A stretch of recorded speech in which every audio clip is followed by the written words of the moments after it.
Bismillahirrahmanirrahim. Yeri göğü yaradan ve bizlere mana Facebook sapasından, YouTube, TikTok sapasından görüyoruz.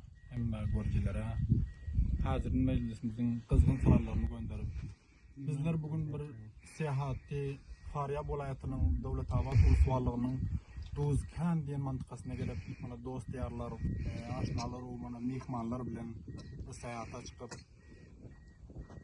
bugün tarihimiz 1404 yılının 11 ayının 24 günü, yani mübarek gün Cuma günü.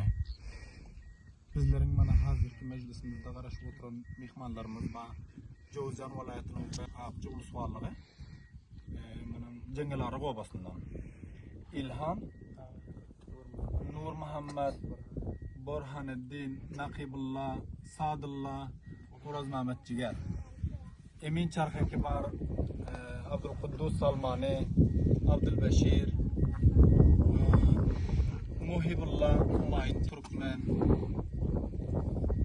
çağaçıklarımı Abzal bilen Abu Zer, Hudayberdi Muradi, Emirullah, Gafurullah, Huday Nuru, Ayup Ciger.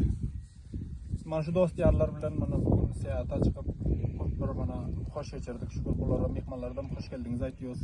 Bizlere mana bugün yakından gelip hem de bir gören salam aleyküm, gören aşina diyor mana geldiler, yaxşı tanıştık.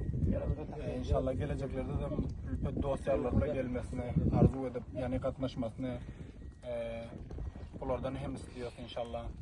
Qalan dostlarım hemmesinin joylari xali.